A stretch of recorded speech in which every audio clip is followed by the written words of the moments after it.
Namaku Lala, seorang siswa kelas 11 SMA. Aku mengalami kehamilan dini. Sebelumnya, kehidupanku baik-baik saja. Aku masih bisa tertawa dan bermain bersama teman-temanku. Namun, semua itu hilang begitu saja. Hal ini terjadi saat aku mulai berpacaran dengan seorang pria. Pria yang tak ingin lagi kusebutkan namanya. Dia telah merenggut segala kebahagiaan dan masa depanku. Nasi sudah menjadi bubur. Mau menyesal pun tak akan bisa mengembalikan bubur menjadi nasi. Udara pagi terasa nikmat, segar sekali dirasa tubuh. Salam kami untuk yang terhormat. Assalamualaikum warahmatullahi wabarakatuh. Sebelumnya ada nih pepatah yang mengatakan, tak kenal maka tak sayang. Biar makin kenal, izinkan kami berdua memperkenalkan diri. Saya Ardianti Emilia Ulfa dan ini rekan saya Naila Fika Isya Putri. Kami perwakilan dari PMR Wira SMA Negeri 1 Kajen. Teman-teman, kalian sudah tahu kan, ternyata Lala mengalami kehamilan dini. Kehamilan dini itu apa sih? Jadi kehamilan dini adalah kehamilan yang terlalu dini pada remaja yang belum siap akan kehamilan, melahirkan, juga menyusui. Jadi di sini kita akan menjelaskan apa sih itu pacaran dan segama. Dimulai dari pengertian pacaran. Ada yang tahu nggak nih pacaran itu apa? Pacaran adalah persahabatan pria dengan wanita yang didasari dengan rasa cinta yang berkelanjutan sampai ingin menjalin hubungan suami istri. Ada juga nih pengertian dari senggama. Ada yang tahu nggak nih senggama itu apa? Senggama adalah hubungan seksual atau kadang hanya disebut dengan seks. Senggama merupakan kegiatan yang hanya dilakukan oleh sepasang suami istri untuk menjalin sebuah keturunan.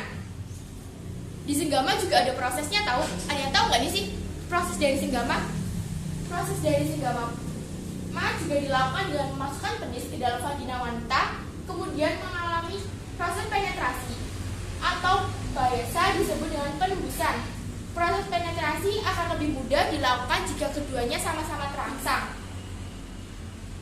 Tindakan ini akan membuat penis tegang dan mengeluarkan cairan, sedangkan vagina akan basah dan membuka. Juga ada macam-macam dari senggama. Ada tahu nggak nih macam-macam senggama itu ada berapa? Jadi macam-macam senggama itu ada dua. Yang pertama itu adalah senggama anal. Adalah senggama yang pada prosesnya penis dimasukkan ke dalam zubur. Dan yang kedua senggama oral. Adalah senggama yang pada prosesnya dimasukkan ke dalam mulut. Cara senggama pada dua macam ini mengalami fitrah manusia yang berpotensi mengalami PMS atau penyakit menular seksual. Ada pula fungsi dari reproduksi. Fungsi dari reproduksi yaitu kemampuan seseorang dalam memiliki keturunan sebagai bagian upaya pelestarian kehidupan manusia sesuai kehendak Tuhan Yang Maha Esa. Nah, tadi Ulfa kan udah menjelaskan tentang pengertian senggama dan juga pacaran. Ternyata nih, dari pacaran dan senggama tadi bisa menyebabkan kehamilan dini seperti yang dialami oleh Lala. Kehamilan dini itu apa sih? Kehamilan dini adalah kehamilan yang terjadi terlalu dini pada remaja. Nah, mereka belum siap secara fisik, mental, sosial untuk mengandung, menyusui, dan melahirkan. Secara sosial, dampak dari kehamilan ini terjadi akibat dari perzinahan sebelum menikah oleh remaja. Nah, proses-proses kehamilan dini yaitu sel sperma masuk menuju vagina, kemudian bergerak ke tuba falopi. Nah, di sini di ovarium ini ia akan menghasilkan sel telur atau biasa disebut ovum. Sel telur ini juga akan bergerak menuju tuba falopi, sehingga di tuba falopi ini terjadi pertemuan antara sel sperma dan juga sel telur. Kemudian pembentukan konsepsi sel telur akan bergerak menuju rahim yang kemudian dibantu oleh rambut kecil yang menempel dan akan menyapu sel-sel telur tadi. Setelah itu, saat sel telur dan sel sperma tadi berhasil menuju rahim, kemudian dia akan tertanam di rahim selama 6 hari setelah terjadi ovulasi. Saat itu juga di sini akan menghasilkan hormon chorionic gonadotropin atau HCG yang berfungsi untuk memberikan sinyal atau tanda kepada tubuh bahwa sedang terjadi kehamilan. Disinilah kemudian korpus luteum akan meneruskan untuk memproduksi progesteron yang berfungsi untuk mempersiapkan rahim untuk melakukan kehamilan atau mengalami kehamilan. Saat inilah kemudian terjadi pembuahan dan juga zigot yang menempel di dinding rahim selama beberapa tadi kemudian akan berubah menjadi janin.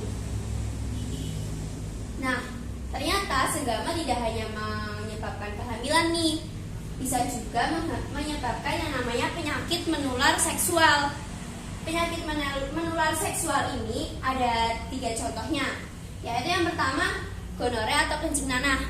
Gonore sendiri disebabkan oleh virus gonococcus. Nah, pada gonore ini gejalanya yaitu rasa gatal pada alat kelamin, keluar nanah, dan menjadi luka. Kebanyakan gonore ini terjadi pada pria. Yang kedua, sifilis atau raja singa disebabkan oleh virus Treponema pallidum yang gejalanya luka di kemaluan, demam, sakit kelenjar, dan benjolan di kulit. Kemudian yang ketiga, ada herpes disebabkan oleh virus herpes, gejalanya yaitu gelembung berair di sekitar kemaluan. Nah, berikutnya penyakit menular seksual ini ada juga HIV dan AIDS. AIDS adalah kumpulan gejala penurunan kekebalan tubuh yang disebabkan oleh virus jasa suprenik yang biasa disebut Human Immunodeficiency Virus atau HIV. Nah, HIV ini bisa juga bertahap menjadi AIDS. Nah, jadi itu HIV itu adalah gejala penyerangan sistem kekebalan tubuh yang masih ringan. AIDS ini adalah tahap yang sudah berat. Untuk tahap-tahap HIV menjadi AIDS itu ada 4 tahap. Yang pertama yaitu tahap stadium inkubasi. Pada stadium inkubasi ini virus menginfeksi tubuh namun masih bersembunyi di sekitar tubuh. Pada saat inilah ketika penderita melakukan pemeriksaan darah, virus HIV ini tidak bisa dideteksi. Sehingga pengidap tidak akan mengetahui bahwa ia ternyata telah mengalami HIV.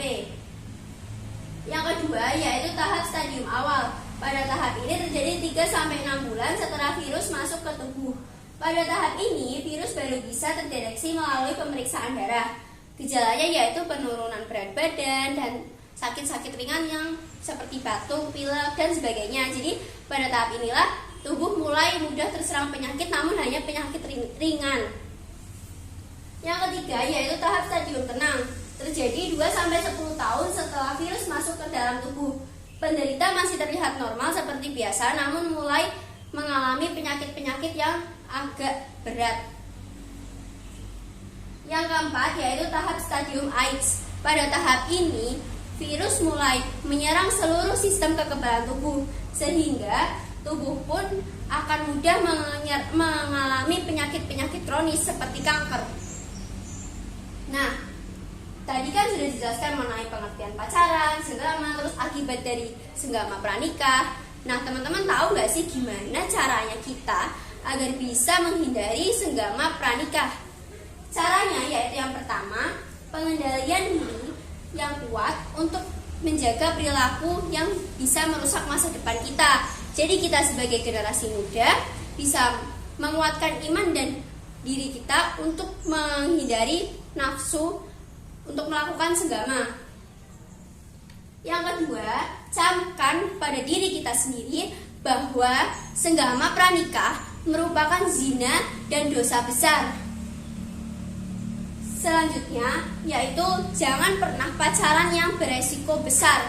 Seperti semisal kita pacaran dengan seseorang kemudian kita gelap-gelapan, berduaan di tempat sepi. Jangan sampai kita seperti itu, karena itu bisa menimbulkan bibit-bibit untuk melakukan senggama pranikah. Nah, teman-teman, tadi kan kita sudah menjelaskan mengenai pacaran, senggama, dan akibat-akibatnya. Kita sebagai generasi muda dan penerus bangsa, sebaiknya kita camkan pada diri kita sendiri, no sex before married. Sekian dari kami, apabila ada kesalahan kami mohon maaf. Terima kasih. Wassalamualaikum warahmatullahi wabarakatuh.